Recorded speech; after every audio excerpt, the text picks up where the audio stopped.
Hey everyone, and welcome back to the Weekly Awakening Podcast. It is your host, Cosmic Colleen, back with another weekly Astro Alert. This is the second time I've done this episode today. Mercury is going to be conjoining the sun with this lunar eclipse in Taurus. But as it's getting there, Mercury is like under the sun's beams. And so today, Mercury things, communication, all that good jazz is feeling a little wonky, a little burnt up, a little miscommunicated. Communication. See, I can't even say that right. I was like 15 minutes into this episode earlier, which was good, except I really felt like not with it. You know, I just kind of felt all over the place. I think especially as Mars is retrograding in my 10th house with my sun and Mercury in Gemini. I'm definitely all over the place. You guys know what my Mercury retrograde episodes end up being like sometimes. I'm feeling that. My words feel very separated. And I was in 15 minutes into it, and like I heard my door open and then close and open again. And then I had to stop the episode because I was paused like 3 different times. And I was just, okay, this is God's will. The universe tell me to stop. And I went outside, and of course, it was just like some stupid voter registration thing. Okay, so, this is a big week. We have the lunar eclipse in Taurus, but this lunar eclipse is going to have a lot of Saturn's energy. That means we already are having a big ending. You know, a lunar eclipse is a full moon on steroids. However, we got Saturn coming in pretty strong, which is adding to the endings, adding to the big endings of the week. We got Monday the 7th, Venus squared Saturn. This eclipse, which will be... we'll have the moon with Taurus, Mercury will be with the sun, and the moon in Taurus will be with Uranus, and Uranus and Saturn are still squaring each other. But so will then will be, it's like a T-square, so will Mercury and the sun. Sorry. See, I'm already like all over the place. So you guys are just going to have to love me and hopefully love this episode. We also have this week adding to that is... Then after this, we got Mercury squared Saturn, Venus trine Neptune, Sun squared Saturn. So you see a lot of endings this week, and I wish it was different. Sometimes we have a really fun astrology week that's going to be easy, bringing lots of good things. This is going to be a big one of endings. I wish it was different.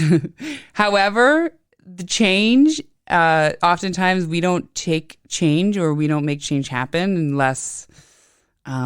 something comes out of the blue that makes us change or shift, which will be the theme of this week. So Monday the 7th, let's start this out. Venus squared Saturn while the moon is entering Taurus, revving up and beginning that lunar eclipse. I keep calling it solar, of course, Mars retrograde. We're going to be feeling this Monday and Tuesday, but honestly, this is going to be the theme feelings for the rest of the week, I feel. They will be feeling melancholy, slowing down your creative process or your life purpose or path process. All of a sudden, there's a block there. Choosing silence over your emotions, even though you know that you shouldn't. Taking a pause with a friendship or relationship. Kids will be cranky. You know, we talk a lot about kids with Venus, and the kids will be crankier and maybe have trouble expressing themselves. So it comes out pretty strong. And you might have the desire, or the kids will have the desire to quit something. This is also going to be a week where we might fight, feeling self-love. We might be filled with more self-doubt or self-pity, and it's going to be hard to find our self-love. But through that, when we wave and just sit and allow these emotions to process, we just allow them to be. We don't try to always, we just allow it to feel as it comes up. That's what we're supposed to do with this, though it might stop us in our tracks a little bit. Okay, so the lunar eclipse in Taurus, we had the last one in the eclipse in Taurus. We had one last year in the December, I believe it was. And then we had the one back in May, and that was a solar eclipse. So a lot of good beginnings with that Taurus in the Venusian way. I'm sorry. I'm just listening to myself talk and I'm like, I sound like a hot mess, but you guys already know. So this week is going to be deeply felt endings, permanent endings, or a change, and a change that lasts a long time or forever. Now, I say this because we know that eclipses bring about a series, they start a series of events and they change, they shift. They're often the plot changes in our life that change the course of our path, our purpose, things like that. This is going to be around our relationships. But because it's happening in the fixed sign, that's why I'm saying that something that happens here will be a permanent change or a very long-lasting change. Versus when you have the eclipses in a mutable sign, that has a lot of mutable energy, a lot of shifting, a lot of changing, shifting, adapting, mutable. Things flow and they're okay. But when you have them fixed, the reactions, the circumstances to these things will be very fixed. It will not be changeable. It will not be mutable. And it will most likely not be very easy. But these are some things I want you guys to remember when we're feeling these changes, these shifts, and we're seeing them. Everything changes in life. Everything is meant to cycle through death and rebirth. Yes, I know it's a very painful process when we're in that. However, one of the things that is making the making it harder is our resistance to the change, or our resistance to accepting the change, our stubbornness to allowing ourselves to process it. We cannot fix, manage, and control something outside of ourselves. All we can is our reaction. That is the only thing we can control. But oftentimes when something is changing around us, we get so wrapped in the fact of how can I control this? How can I change this? How this can't be happening? That we stop the process of life unfolding the way it should. And then we create 10 times more pain because we are resisting the flow. And I know it's scary, but everything changes. And so if you have a problem with change, maybe this is a big lesson in accepting the change and finally seeing when you allow things to flow, how they flow just the way you should. This is a full moon an eclipse full moon about taking away something that is keeping us from our alignment. We can look at the solar eclipse of something that's aligning us in a good way. And this is something that is taking something away from us that is not aligning us to our highest good. So I challenge you, when this is happening, to allow yourself the process. Say the serenity prayer, which I love that prayer. I learned that back in meetings, and it's such an easy, simple prayer to sometimes bring you back to the moment. God, grant me the serenity to accept the things I cannot change, the courage to change the things I can, and the wisdom to know the difference. Say that again. Keep that prayer with you. Look it up if you don't know it off the top of your head, the serenity prayer, and say that this week. There's a lot of power in that prayer, a lot of power in just accepting and understanding. And again, yes, we can feel just the normal pain, but we can say, I accept what's happening in front of me. I don't like it, but it is what it is. And so all I know is that I'm not going to focus on why is this happening? Why is this happening to me? Why is this? Why me, why? That doesn't do anything. It is what it is. Oftentimes when changes happen, we don't know in the moment why it's happening, especially when it's a change we don't like. But hindsight, down the road, we look back and then say, oh, okay, it all makes sense. I know for me, most things in my life, that's what happens. And so hopefully that brings you some clarity if any endings are happening. Again, my fixed signs are going to feel it the hardest. The fixed rising signs. Leo rising, Taurus rising, Scorpio rising, Aquarius rising, because these are happening in your angular houses. That means the houses where, that speak the loudest to our life, our journey here in life. The biggest sections of our life are in those angular houses. The full moon in general brings home, family, intimate relationships into a bigger focus, into an awareness so we get some clarity, so we see some things. It illuminates the shadows in us, full moons, and imagine one with an eclipse. So it is illuminating things that need to be removed or need to be seen. Now, with the Mercury, we'll talk about Mercury being conjoined by the sun when this is happening. That is very much going to be, you will be receiving communication of an ending or a message. Now it can go both ways. You might be delivering a message of ending, or you might be receiving a message of ending. You might have a sudden change of heart in relationships and friendships, because we have, we got Venus is, in the mix, is still in Scorpio with all of this happening, and will be pretty close to the sun. And then we have Taurus, which is Venus's ruler. So, sudden change of heart. All of a sudden, you might say, shit. I know deep down I've been fighting this feeling, but now I can't fight it anymore because it's there. It's in the frontal lobe. It's in the front part of my head. And now I got to make that change because I can't deny it anymore. I can't lie to myself anymore. It's here. And a sudden change of, I think this might be one where a lot of relationships ending, but maybe some that ended around the Scorpio lunar eclipses in the springtime maybe come together. But that would be maybe following the next couple weeks. Probably not this week, but it could. A block in our life path that makes us take a sudden turn. All of a sudden, the way we were going, or thought we were going, stops. Again, because of an out of the blue, sudden change or shift of fate.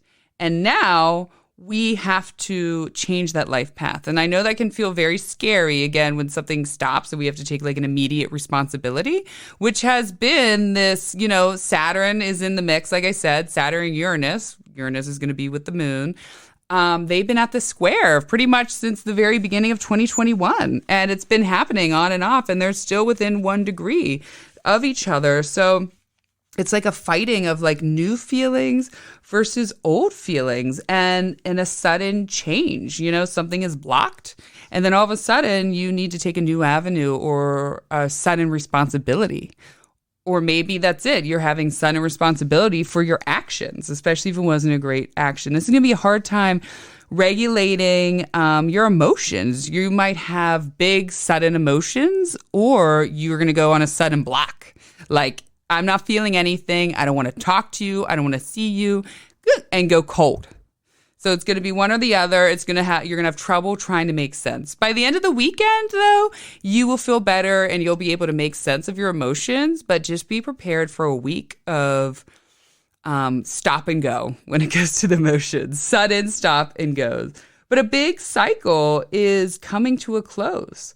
And again, it's coming to a close, and, life has a plan, but all of a sudden things happen and that plan shifts, and we have to be open to it. We have to allow it to flow. Remember, whatever is taken away from you, it is because it is not aligning you with your purpose and your path. It is not whatsoever. Things are going to be set into motion. This is going to be a week, I think one of the cycle themes are going to feel like this: a stop, a block, some stress, anxiety about it, and then relief. So get it? Stop, block, stress, relief. Stop, block, stress, relief. After the eclipse, followed up, we got Mercury squared Saturn. So again, probably finishing up that message of endings. Venus trine Neptune, though. So there's a little hope. Venus is then going to be trine Neptune, and it's going to be bringing more of some dreamy feels to it. And the sun squared Saturn again. So we're going to be seeing this. And I feel like this is going to play out a lot of, I said, you can't resist the feelings of change. However, it's much easier said than done. And so this is going to be playing out, I think, for a lot of us in that confused spot of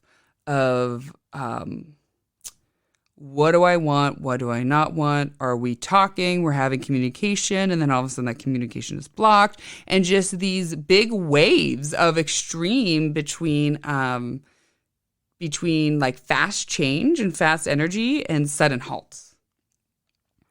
And we only have this moment, right? We have this moment right now. I'm talking to you. I'm looking in my living room right now. Things are silent. Things are quiet.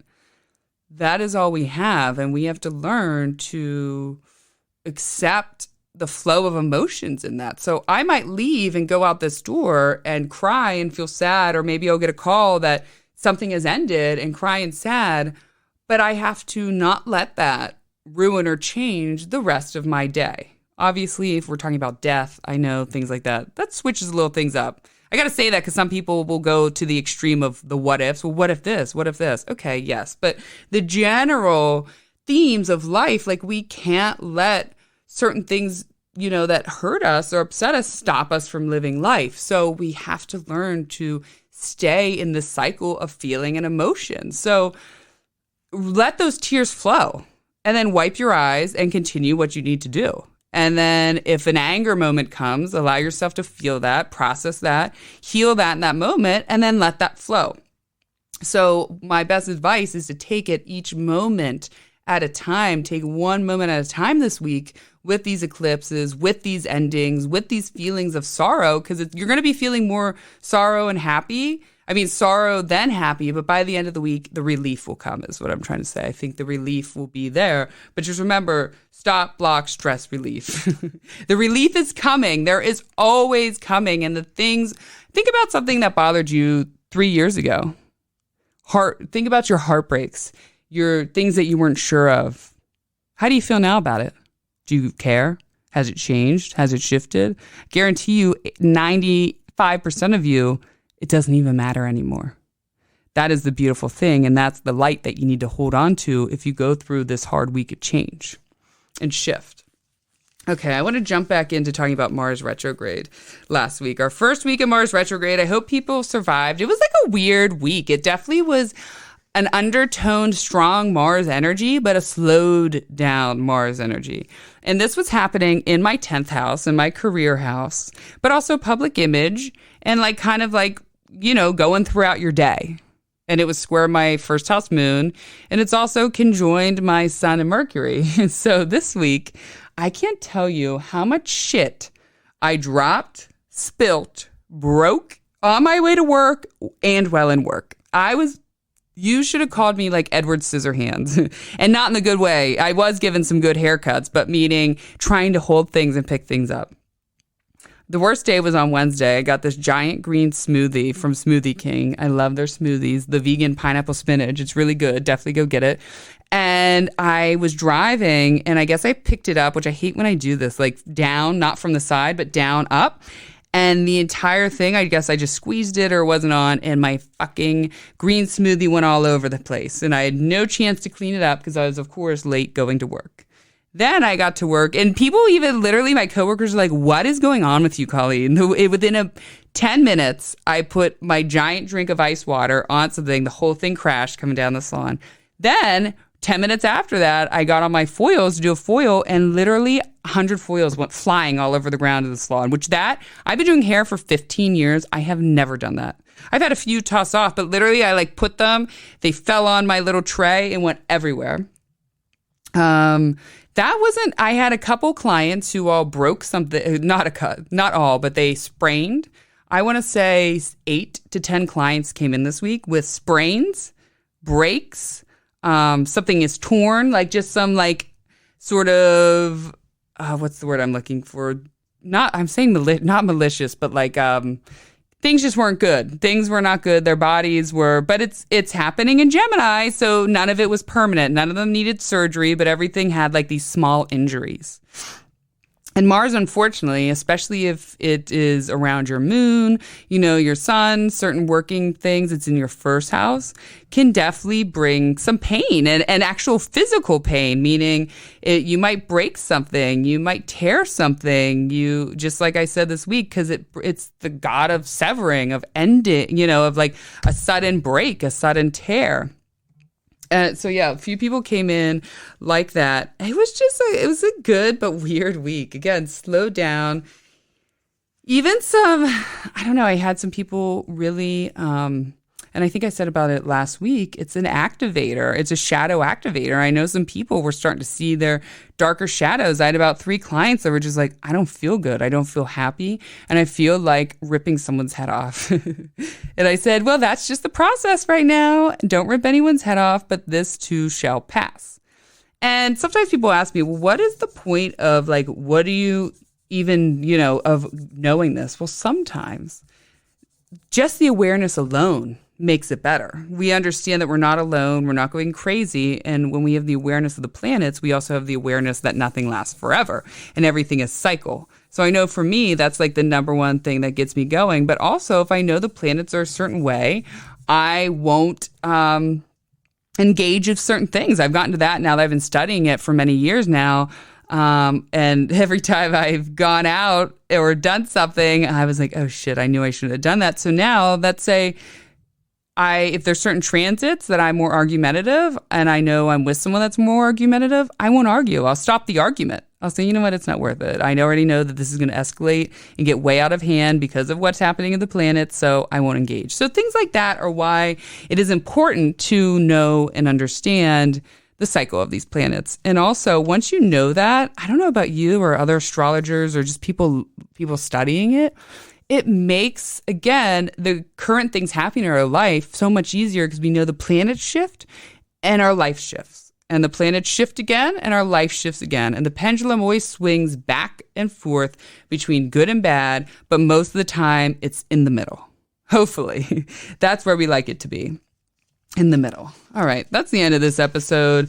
I'll be back. I'm sure I'm going to have a lot to say after this week, next week. Make sure, again, you follow me on social media. Cosmic Colleen 1C. TikTok is probably really where it's at. For me, I do most of them on there. And again, I sit here and we talk about the transits of the week, but as I'm actually out there living it and it's showing up, I have a better, I have new stories. I have new ideas. I have new thoughts about how this is going to play out. Oh, yeah, I remembered. One more thing I want to say about Mars retrograde is that Mars is the god of war. And I did a TikTok video of it because this is really important. However, we can learn when Mars is retrograde, we learn about what are some negative patterns in how we go about war and anger and resentment. And how can we change and shift that? Because here's the thing, we cannot meet war with war. I am one of the, you wouldn't believe it, most argumentative. When I was a kid, for about 23 years of my life, I fought. I was a fighter. I was an arguer. I used to be a little angry hellion. You wouldn't believe that. And so it's been many years of undoing that and processing that and shifting and changing it. And here's one of the biggest things I learned. We cannot meet war with war. I know we want to, but that's our ego that wants to. That's our stubbornness that wants to. We have to learn to meet war with forgiveness, love, understanding, and compassion. Forgiveness, I'm telling you, takes 1,000 times more strength than resentment and anger does. And oftentimes, I've never had a time this didn't happen. When I let go of the drama inside my own head, with the situation, when I move past the resentment, when I say, you know what, I don't want to feel this way. I'm just going to meet it with love. All that shit phases out. Like, it's almost like you come and the person drops and you can say, hey, it's not like you're saying you win. You're saying, hey, let's come at this with something different because I'm actually feeling forgiveness and love and these good feelings in my heart. And oftentimes it is so fucking funny, it gets diffused every time. And it's never that big of a deal and things get diffused. So remember that. Do not meet war with war this week. Meet these endings with love, compassion, forgiveness, and understanding. And that's how we move through this gracefully and with flow and alignment. I love you all. Have a beautiful day. Thank you.